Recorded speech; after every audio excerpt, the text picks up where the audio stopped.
Bueno, seguimos acá en la unidad 3, ahora vamos a abordar la etapa final de esta lectura que les recomendamos, que aborda una breve historia del capitalismo, ¿sí? Vamos a continuar con el texto de Chang, de Economía para el 99% de la población, en que estamos analizando el capítulo 3 de cómo llegamos hasta aquí, ¿sí?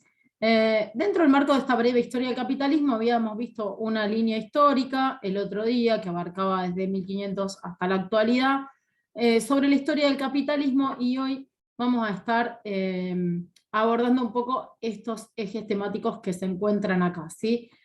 Básicamente vamos a referirnos al tiempo en que Inglaterra dominaba a todo el mundo, ¿sí? Porque se había expandido por todo el mundo como potencia industrial, ¿sí? Y de ahí en adelante, vieron cuando decíamos en el encuentro anterior que era el imperio donde nunca se ponía el sol.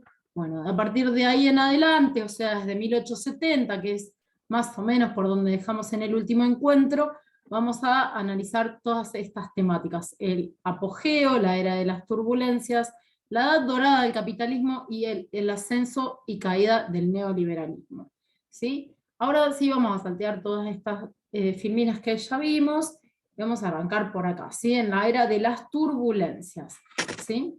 Bueno, este periodo se puede situar como 1913 o 1914 hasta 1945, ¿sí? Acá lo que le pasa al capitalismo es que trastabilla, ¿sí?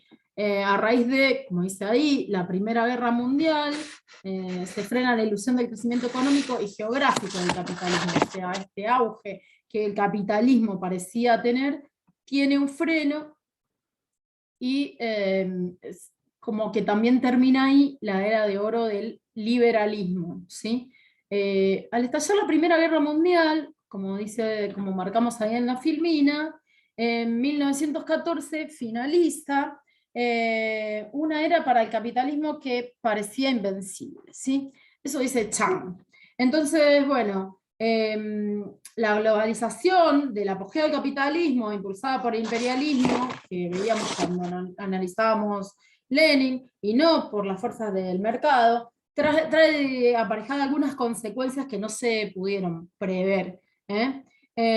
Y hay violentos enfrentamientos entre las principales potencias mundiales. Estos enfrentamientos entre las principales potencias mundiales traen aparejadas también muchas consecuencias negativas, no solo en países determinados, en las grandes potencias, sino a nivel mundial, ¿sí? Entonces ahí es donde se desatan en primera instancia la Primera Guerra Mundial, luego la Segunda Guerra Mundial. Bueno, por eso este periodo abarca, estas turbulencias estarían como enmarcadas dentro de lo que fue la Primera y la Segunda Guerra Mundial, ¿sí? Bueno, acá lo que ocurre es que este freno, este freno a la ilusión del crecimiento económico y geográfico del capitalismo que mencionábamos ahí, lo que hace es impedir al capitalismo que continúe expandiéndose cada vez más hacia afuera, ¿sí? Entonces, como el capitalismo encuentra un límite, hay una desazón a nivel mundial, ¿sí? Y además, otro factor de desazón que está acá es la Revolución Rusa de 1917, ¿sí? Porque la Revolución Rusa viene a plantear estas cuestiones, ¿no? Viene a discutir el modelo de producción capitalista, y dice que sin la propiedad privada, ni los mercados, ni la búsqueda de beneficio, igual habría un sistema económico que puede funcionar. Entonces, bueno, como que se posiciona mundialmente como el enemigo de aquellos países grandes potencias que llevaban adelante los preceptos del capitalismo, ¿sí? Bueno, en este periodo entonces comienza la Revolución Rusa y el apogeo del socialismo a nivel mundial, ¿sí? En 1917, Lenin, que es el líder de la Revolución Rusa y que ustedes ya lo estudiaron, cuando vimos el imperialismo fase superior del capitalismo, pudimos observar ahí bien cuál fue su punto de vista, ¿no? Bueno, acá, desde la Revolución Rusa, fue más fuerte que la Primera Guerra Mundial, ya que acá comenzaba un sistema económico que pretendía socavar todos los pilares del capitalismo. O sea, va con los tapones bien de punta. Entonces, en 1928, por ejemplo, se abolió la propiedad privada de los medios de producción, las máquinas, las fábricas, las tierras, etcétera, pasaron a ser propiedad del Estado, ¿sí? Una propiedad colectiva. Se colectiviza la agricultura y se confiscan las tierras de los grandes agricultores, ¿sí? También se transforman en granjas estatales, o sea que todas las personas tienen participación en entre comillas, en la producción, ¿sí? Tampoco existen más los mercados, y ese mismo año la Unión Soviética establece un sistema capitalista tan fuerte, perdón, un sistema socialista tan fuerte que el sistema capitalista queda en vilo, ¿sí? Entonces, bueno, acá nosotros podemos funcionar sin la propiedad privada. Y bueno, y la verdad que no nos moviliza tampoco la necesidad de ganar, de obtener beneficios, ¿sí? Y tampoco nos interesa que existan los mercados.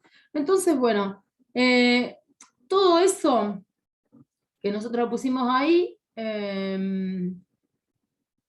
funciona. Y el sistema capitalista empieza a pensar, digamos, los teóricos del sistema capitalista empiezan a pensar cuáles son las alternativas, porque, bueno, acá hay algo que los está haciendo temblar, ¿sí? Bueno, uno de los puntos flojos del sistema socialista es la posición de los trabajadores, porque si bien los trabajadores eran libres y a la vez trabajaban tierras que eran de todos, queda como, porque ellos ya dejan de ser asalariados, no dependen más de un señor burgués o un empleador que les pague un salario, ¿sí? Ellos ya se convierten en propietarios de los medios de la producción. Bueno, pero quedan en un rol medio raro, porque aunque son dueños de los medios de producción, a través de la propiedad estatal, que el Estado otorga, o de las cooperativas para las cuales trabajan, en la práctica, la participación de ellos digamos, en el control de la producción es escasa. Y ahí es donde se da el problema con los trabajadores. Lo que plantea también la economía socialista es una planificación central, ¿sí? O sea, ustedes recuerden que Marx planteaba que el socialismo había pensado que el socialismo iba a emerger de las economías capitalistas desarrolladas. Él no dice, hay que destruir el capitalismo para que surja el socialismo, sino que, bueno, él le da relevancia a estas economías capitalistas desarrolladas y dice, bueno, a través de las empresas que ya se desarrollaron en esos periodos capitalistas y de los cárteles que habían alcanzado un alto grado de planificación durante el capitalismo, a partir de ahí va a poder surgir, eso va a ser el germen del socialismo. Entonces, acá la Unión Soviética lo que hace es poner en práctica justamente una economía muy...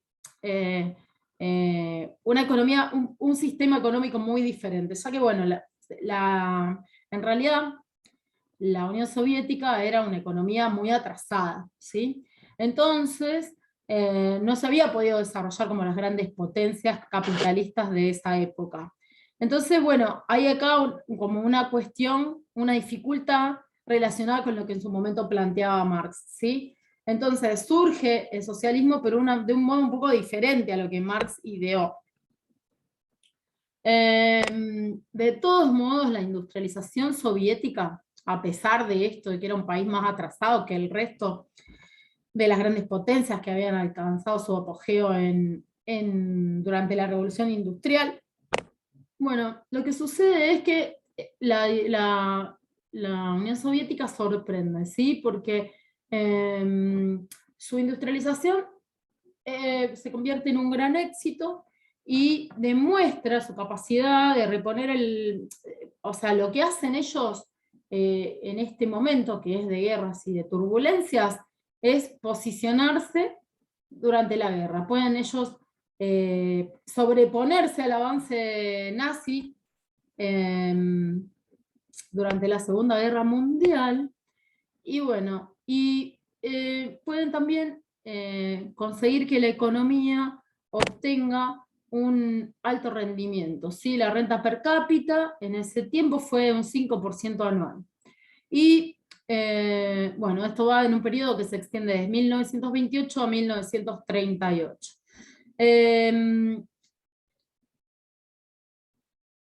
Bueno, este crecimiento como contrapartida tiene una gran hambruna en 1932, hay represión política y también millones de muertes, ¿sí? Tras la crisis de la Gran Depresión y la crisis del 30, del 29 y del 30, el capitalismo queda muy debilitado y bueno, y se da este fenómeno, ¿no? Ya pasamos al fenómeno de la Gran Depresión de 1929, que sabemos que está compuesto por la caída en Wall Street, el gran crecimiento del desempleo, ¿sí? Se multiplica por 8 el desempleo, la desindustrialización, ¿sí? Todas estas cuestiones, el espiral descendente de demanda, el patrón oro que no permitía expandir la oferta monetaria, todo esto hace que haya que pensar nuevas alternativas, ¿sí? Entonces, bueno, después de esta gran depresión económica, disminuyen también los gastos en el sector privado, ¿sí? Esto ya lo analizamos cuando vimos Keynes, o sea, aquellas personas que adquirieron préstamos no los pueden pagar, ¿sí? Las deudas quedan impagas y los bancos tienen que reducir los préstamos. A la vez, al no haber liquidez en la economía, en las economías, hay una recesión y bajan los salarios, bajan los empleos, hay muchos despidos, como les decíamos acá, hay un desempleo que se multiplica por 8, altísimo. Bueno, todas esas cuestiones que también traen como contrapartida la reducción de la demanda, y bueno, y la caída del espiral de esa demanda y de patrón oro hace que haya que tomar otras directivas, ¿sí? Entonces, en ese momento, en ese contexto de grave crisis, lo que empiezan a darse cuenta los pensadores de ese momento es que el gobierno es el único actor económico que puede mantener el nivel de demanda en la economía. Entonces, ¿cómo lo va a implementar? ¿Sí? Seguramente que ahora se estarán acordando de Keynes. Bueno, sí, lo va a implementar gastando más de lo que ingresa, ¿sí? Un gasto que va a ser emitido desde el Estado. Eso va a provocar a nivel estatal un déficit presupuestario, ¿sí? Pero bueno, ante la restricción de circulación del dinero y ante la escasez del crédito también, que decíamos recién, y que en consecuencia trae una restricción en la actividad del sector privado que reduce aún así más la demanda, tiene que plantearse este tipo de reformas, ¿sí? Entonces, bueno, algunos países como Estados Unidos y Suecia, según lo que pueden ver en la ficha de Chang, son aquellos que empiezan a mostrar algún tipo de reformas que van a resultar positivas en esta nueva alternativa, ¿sí? Bueno, en Estados Unidos se dan dos periodos, se dan dos cuestiones, ¿sí? Durante el gobierno de Roosevelt, sea el primer programa de New Deal, que eso es entre 1933 y 1934, y se separa, por un lado, la banca comercial de la banca de inversión. Esto es bastante importante. ¿Por qué? Bueno, porque a partir de ahí se establece un sistema de seguros de depósitos bancarios para proteger a los pequeños ahorristas que podrían caer en quiebra si no por un lado, y también se aumenta la regulación del mercado de valores, ¿sí? Se expande y se fortalece el sistema de créditos, todo esto con un fuerte apoyo estatal, digamos, y después se da un periodo, un segundo New Deal, en 1935 al 38. En ese periodo se establecen leyes de seguridad social, pensiones por vejez y seguro de desempleo, por ejemplo.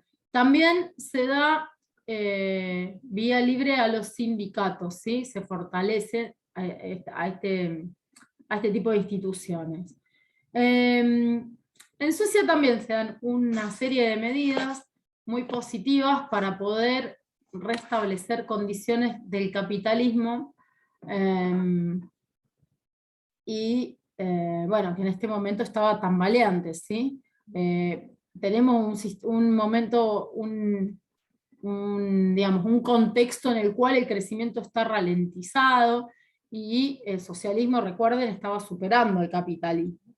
Entonces, bueno, en este periodo de tanta turbulencia que alcanza hasta 1945, hay que generar todas estas alternativas que, bueno, que tiene que ver con esto, con la regulación de mercados, la inversión en infraestructura y la redistribución del ingreso, ¿sí? Un poco en los términos que planteábamos hasta recién, ¿sí?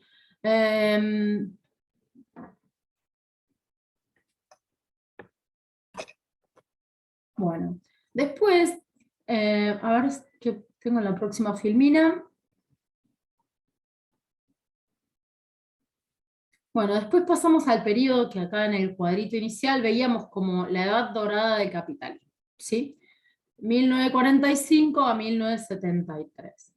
¿Sí? Acá en este periodo se da un periodo de crecimiento económico, aumenta la renta per cápita, no hay desempleo y tampoco hay crisis financieras ni bancarias, ¿sí? Acá el capitalismo, a contrapartida del periodo que veíamos recién, se va a destacar en todos los frentes, ¿sí? Se va a poder observar crecimiento, se va a poder observar un pleno empleo y una estabilidad, ¿sí? Este periodo que arranca en 1945, o sea, al finalizar la Segunda Guerra Mundial, y llega más o menos hasta 1973, que es que podemos tomar esa fecha como la fecha en la cual estalló la primera crisis del petróleo.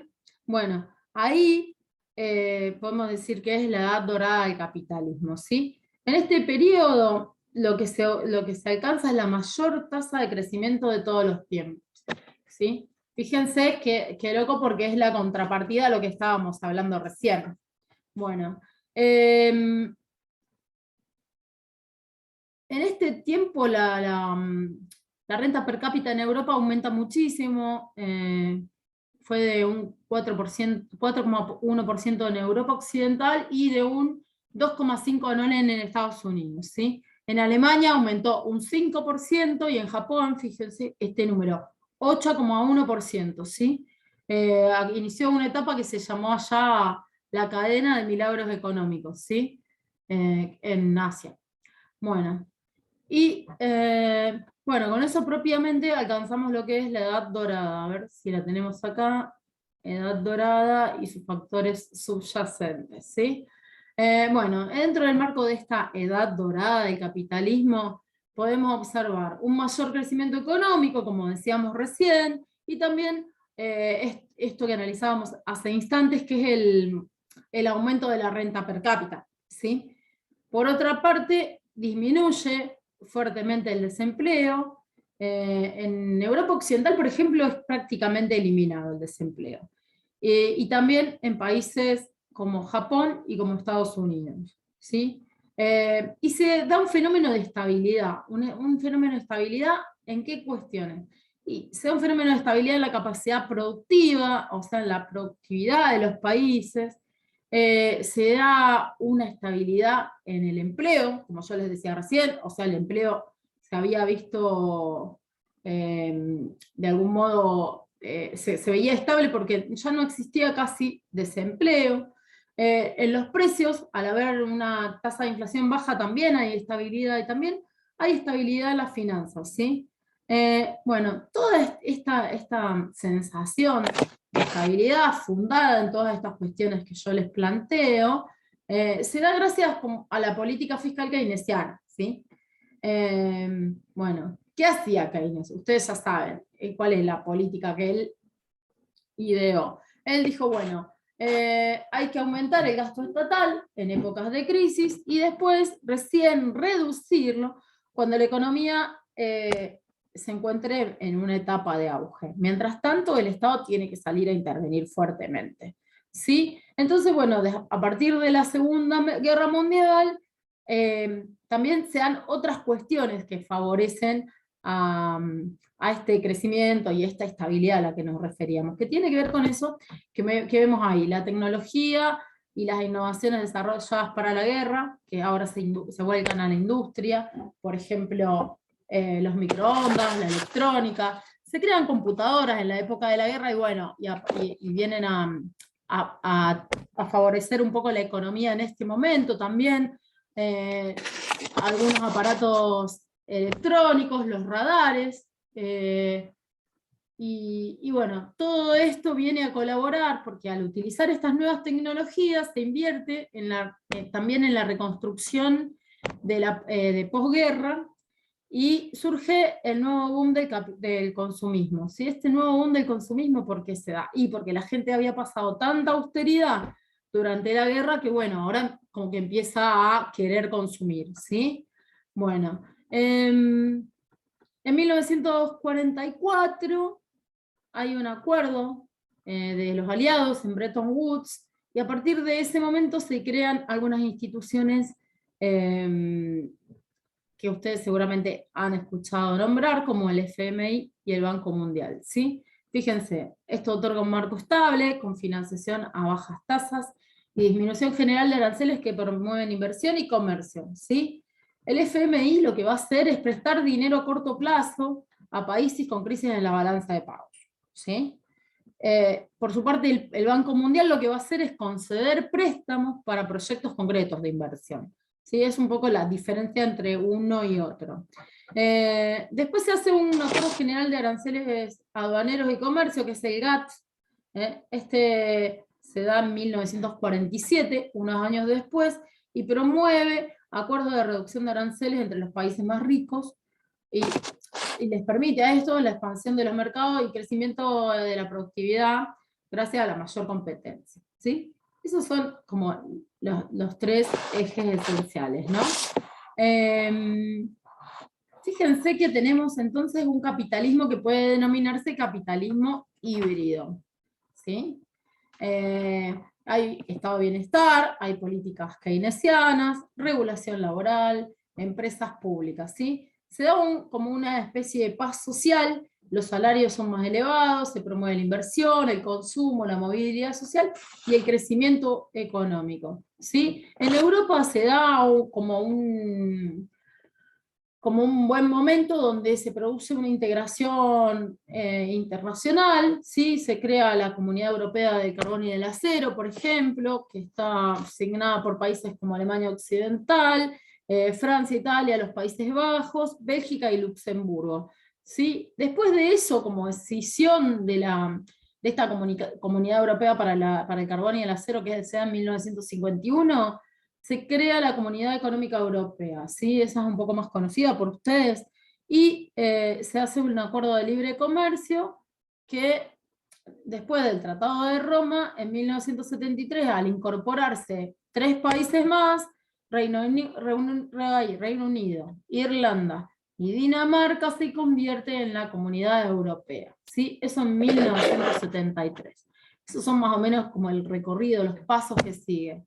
Entonces, bueno, la Comunidad Europea lo que va a hacer es contribuir al desarrollo económico de los países que son miembros de ella, y lo que lleva es acá, esto que pusimos acá, ¿no? A la paz social, ¿sí?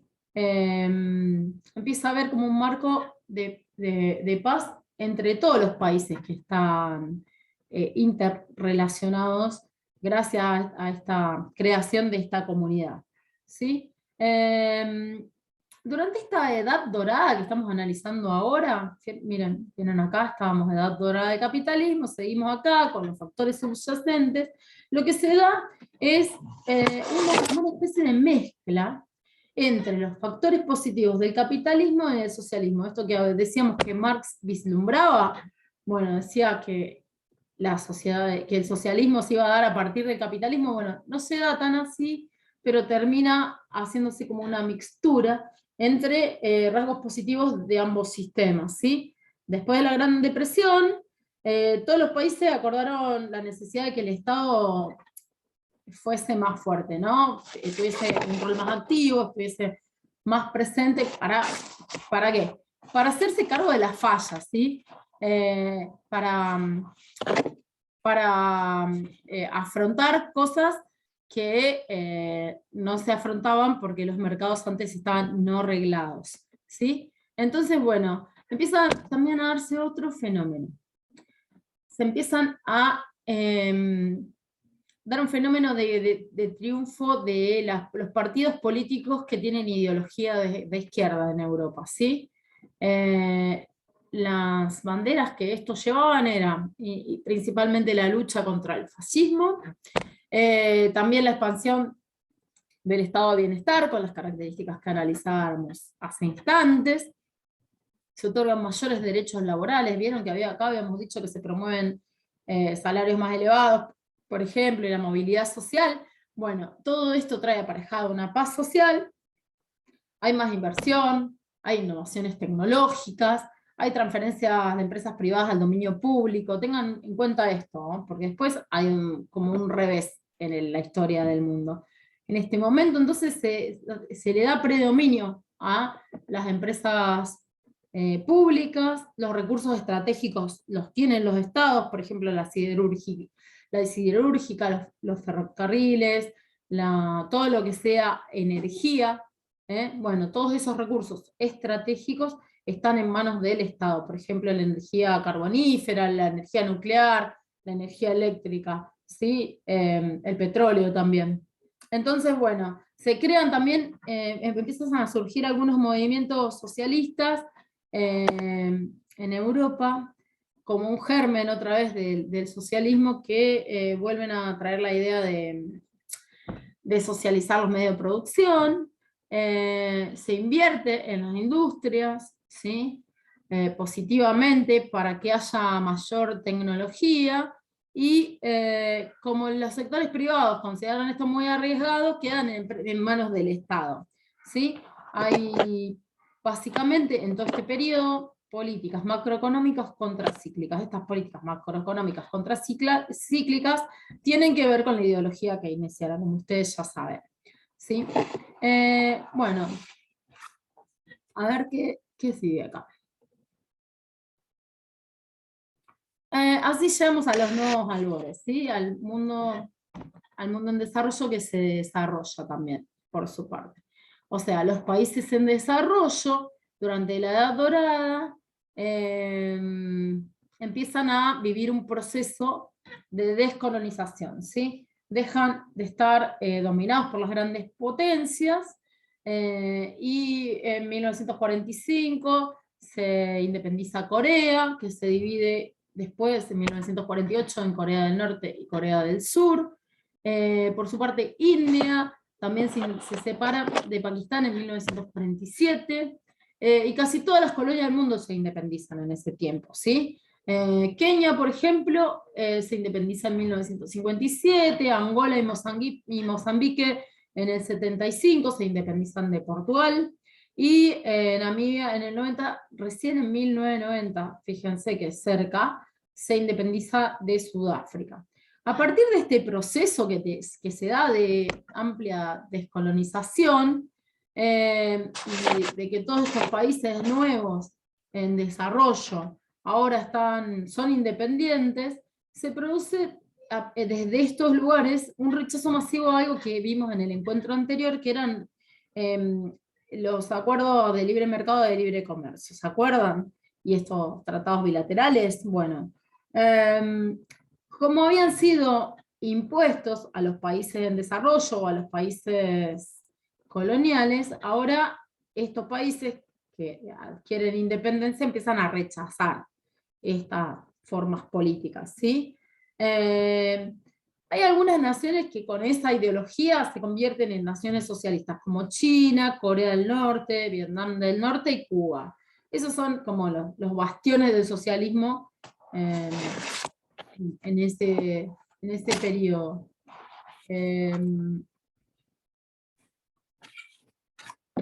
Tenemos grupos de países en desarrollo al 3,2%, ¿sí?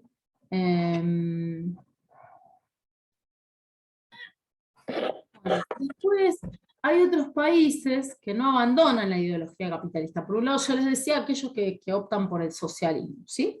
Estos países que enumerábamos recién. Por otro lado, otros países empiezan a decir, bueno, no nos queremos ir del sistema capitalista, pero somos países nuevos, y entonces optan por implementar estrategias de industrialización que sean lideradas por el Estado, pero sin abandonar esta ideología de tinte capitalista. Podría ser como más basadas en un pensamiento keynesiano, ¿sí?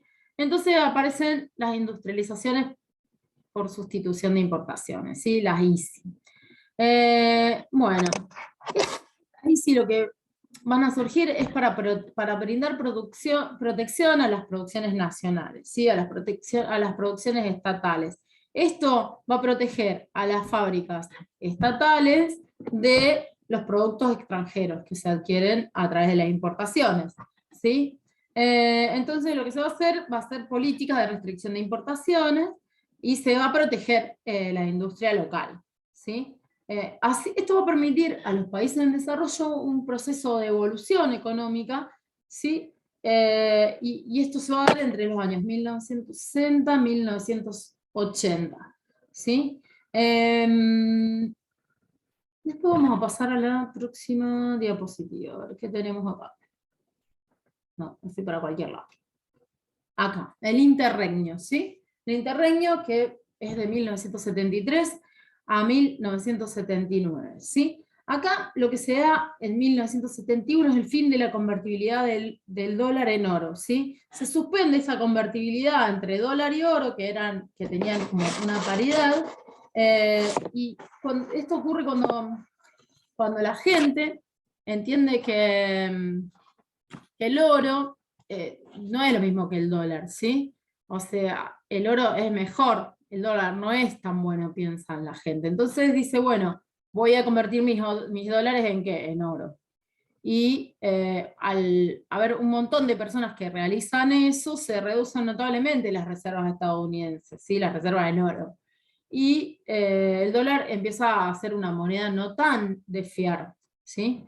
La gente empieza a desconfiar en esa moneda como venía confiando hasta ese momento, y Estados Unidos, por su parte, también deja de garantizar la entrega de oro a cambio de dólares, ¿sí? Bueno, los países entonces, además de un fenómeno que se da entre la gente, esto también se da para los países que dejan de atar su economía a la economía de toda la nación a la moneda dólar, a la moneda estadounidense, ¿sí? Y se provoca una suerte de inestabilidad económica a nivel mundial, ¿sí?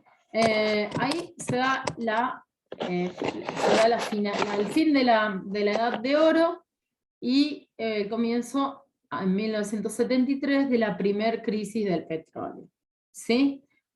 Lo que ocurre acá es que los precios del crudo se cuadriplicaron a raíz de las confabulaciones del cártel de países productores de petróleo, que es la OPEP, y bueno, esta crisis del petróleo lo que trae como consecuencia es que en primer lugar dispara la inflación y luego una estanflación. Lo tienen acá, fíjense, estanflación, que es un estancamiento con inflación. Acá lo que aparece como una fuerte crítica al modelo keynesiano y a la gestión mixta, ¿sí? Que explicábamos en el periodo anterior, ¿sí?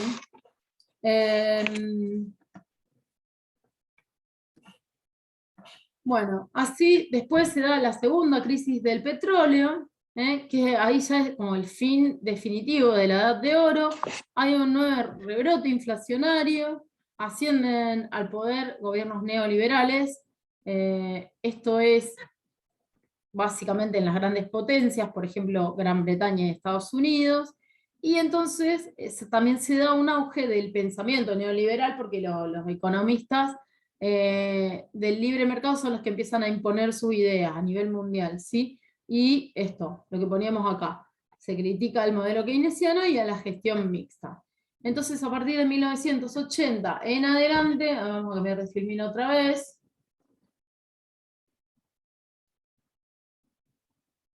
Acá. Entonces, a partir de 1980 en adelante, se va a dar un ascenso y una caída del neoliberalismo, ¿sí? O sea, bueno, acá aparecen algunos personajes, ¿sí? Importantes y conocidos, seguramente que ustedes los conocen. Por un lado, Margaret Thatcher en el Reino Unido, y por el otro lado, Ronald Reagan en Estados Unidos, ¿sí? Ellos lo que vienen a decir, como pusimos ahí, es basta de keynesianismo, política de oferta y filtración descendiente, ¿sí? Descendente. Entonces, en el 79 sucede que en Gran Bretaña eligen a Margaret Thatcher como primera ministra de gobierno, y bueno, ella empieza a desmantelar literalmente la economía mixta, bajando. ¿Cómo lo hace? Lo hace bajando el impuesto a la renta, ¿sí? Reduce el gasto estatal, el gasto que estaba destinado a financiar viviendas, transportes, ¿sí? Disminuye también el poder de los sindicatos, los corre de la esfera de jurisdicción, los calla, y orienta la política también a la privatización de empresas públicas, ¿sí? Entonces, ¿qué va a pasar? Van a aumentar los tipos de interés, van a bajar la actividad económica y la demanda. Otra vez se vuelve a dar, fíjense que siempre decimos que la economía tiene periodos cíclicos, ¿no? Bueno, esos nuevos tipos de interés atraen al capital extranjero, y otra vez que vuelve a ocurrir, vuelve a quedar por fuera la competencia de las exportaciones del propio país. Nos estamos refiriendo todavía a Gran Bretaña, ¿sí? Entonces en Gran Bretaña se produce una gran recesión entre el 79 y el 83, aumenta el desempleo y se destruye gran parte de la industria manufacturera, ¿sí?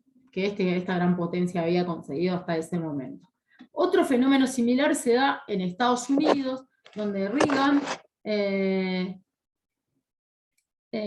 asume también ahí la reconfiguración de la economía estadounidense, ¿sí? Esto es en 1981, lo que hace Reagan es establecer una política para rebajar el impuesto a la renta también, al igual que Gran Bretaña,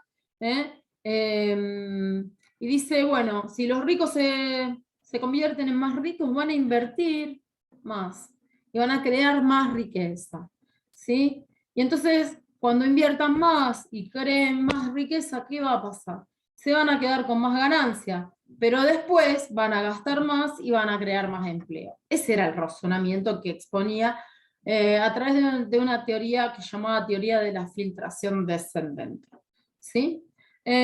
Otras políticas que establece Reagan en Estados Unidos es un recorte de subsidios, de vivienda, o sea, se les quita la vivienda a las personas que realmente la necesitaban, a las personas pobres, se congelan los salarios, dicen que, bueno, vamos a congelar los salarios y las personas trabajan más duro. También suben los tipos de interés, cae la industrialización en manufactura, ¿sí? Y hay una desregulación, hay una gran desregulación financiera. Acá lo que sucede también es que hay como una crisis de la deuda que pone fin a la revolución industrial en todo el tercer mundo, ¿sí? Afecta a todos. A ver, ¿cómo seguimos acá? Bueno, vamos a esperar para pasar de diapositiva. Entre 1970 y 1980, lo que sucede es que la mayoría de los países en desarrollo habían también pedido muchos préstamos para financiar su industrialización, que era naciente, como ustedes saben, ¿sí? Y bueno, con todos estos fenómenos que sucedieron a nivel internacional, bueno, estaban complicados para pagar el petróleo, porque después de la crisis aumentaba cada vez más, entonces se duplican los tipos de interés en Estados Unidos, se duplican los tipos de interés también internacionales, y esto lleva a una imposibilidad de los países en desarrollo de pagar las deudas tomadas, que se convierten, bueno, en la denominada deuda externa, ¿sí?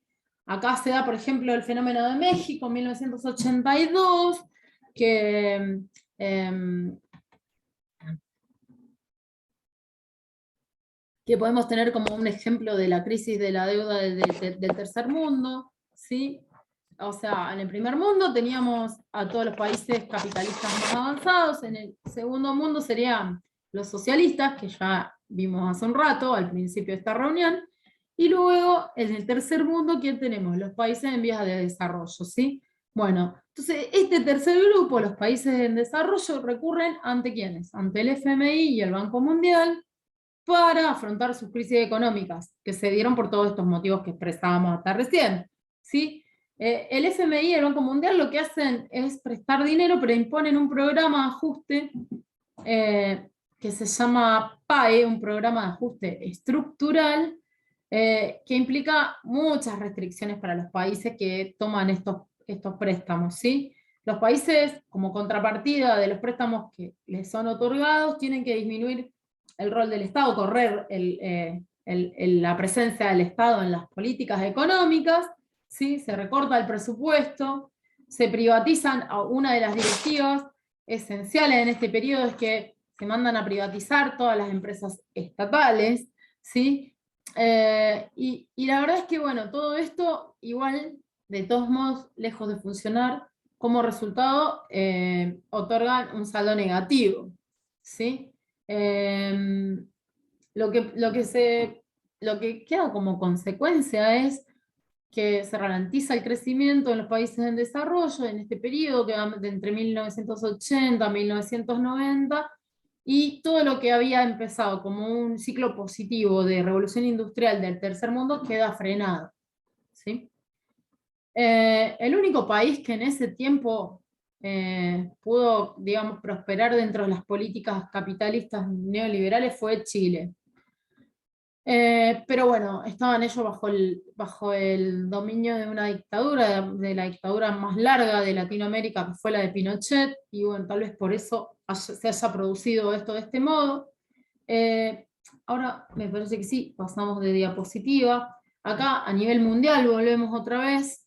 Lo que sucede, y de globalización y del nuevo orden, sucede en 1989, un hito muy importante en la historia del mundo, porque cae el muro del Berlín, y al caer el muro de Berlín, ¿qué sucede? Se desploma también la Unión Soviética, ¿sí?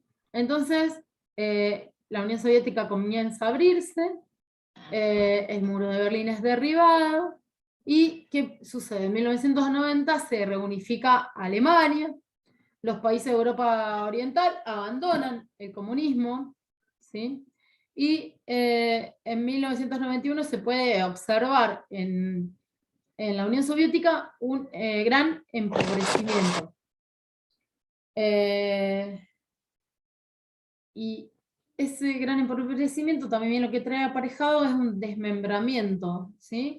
Empiezan a separarse en diferentes países. Por su parte, China y Vietnam se abren también en sus economías, liberalizan la apertura y la desregulación que se da de un modo gradual, pero constante, ¿sí? Eso dice Chang. Y entonces, lo que sucede es que, bueno, el bloque socialista queda conformado solamente por países como Corea del Norte y Cuba, y el resto de los países que estaban enrolados en el socialismo ya abandonan 100% el socialismo y aplican reformas que ellos quieren que sean rápidas. Entonces, bueno, lo que hacen es hacer, lo que intentan hacer es como aplicar reformas tipo Big Bang, con la intención de recuperar el capitalismo así como de un momento a otro, rápidamente, mágicamente les diría. ¿Eh? Pero el resultado obviamente es negativo. Entonces esto trae consecuencias tan negativas como, por ejemplo, en Yugoslavia, que directamente se desintegra, Rusia tiene un colapso económico y tiene un gran aumento del desempleo, ¿sí? También se da como una inestabilidad fuerte en el plano económico en general, lo que hace que haya mucha incertidumbre, ¿sí? Otros países como Polonia, Hungría, la República Checa y Eslovaquia, que serían de Europa Central, adhieren a la Unión Europea, y al adherir en 2004 a la Unión Europea, ahí se puede vivir otro proceso, porque ellos empiezan a adoptar reformas de un modo más gradual, y entonces, bueno, van consolidando una base industrial que hace que, bueno, que les vaya un poquito mejor a todos los países que enumerábamos anteriormente, ¿sí? Al caer el bloque socialista, lo que sucede es que triunfa el libre mercado, nuevamente. Y aparece otro personaje, que es Francis Fukuyama, ¿sí? Que habla del fin de la historia.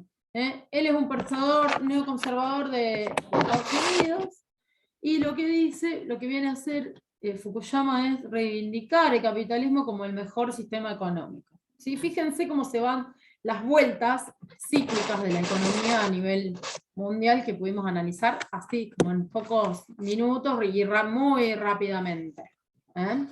Entonces, bueno, se da este fenómeno de globalización y de nuevo orden económico mundial, ¿sí? Ya en 1990, como dice ahí, el neoliberalismo se había propagado por todo el mundo, ¿sí?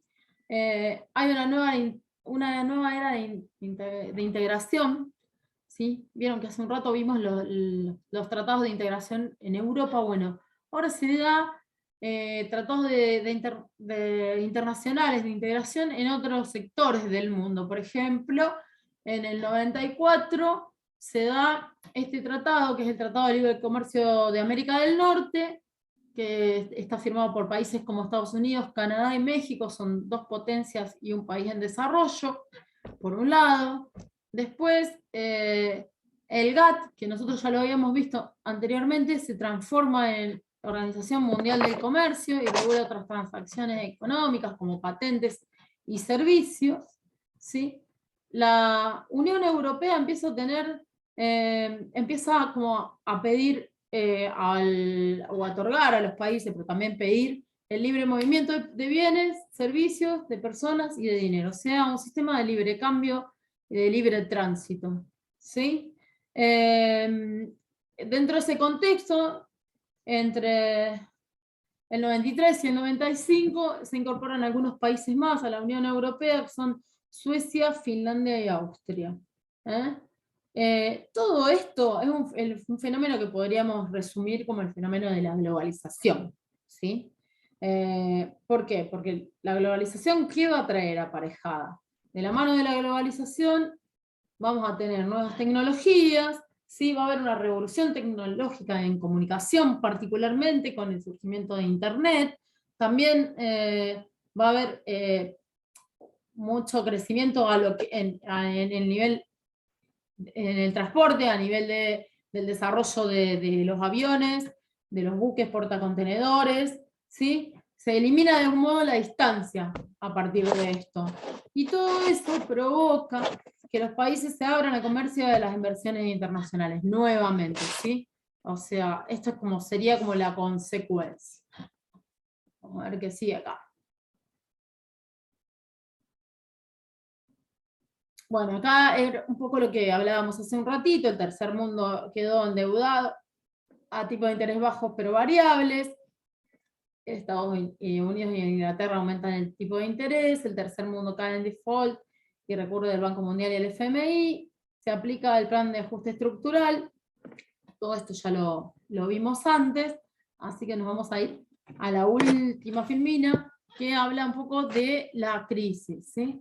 Bueno, en 1995 podemos ver un periodo de crisis en México, en el 97 en el sudeste asiático, ¿sí? La crisis financiera en Asia, a partir de 1997,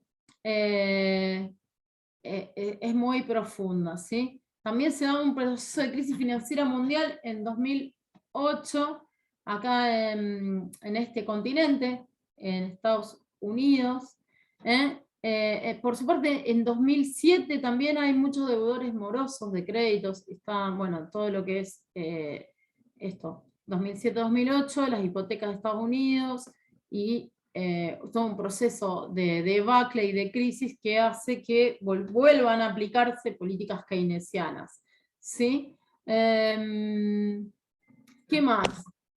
Bueno, en 2010 vuelve a prevalecer la visión neoliberal de la economía en Estados Unidos y también en Europa, ¿sí? Un poco así, llegamos al final, fíjense, no tengo más figuras para ver, y con esto llegamos entonces al final de esta breve historia del capitalismo. Espero que las clases les haya gustado y que puedan ver también el resumen que hicimos de otros periodos en las clases anteriores para poder tener un conocimiento cabal de lo que estudiamos en esta unidad 3 que damos por finalizada en el encuentro de hoy. Muchas gracias, bueno, espero que les haya gustado esta clase y que les sea de utilidad.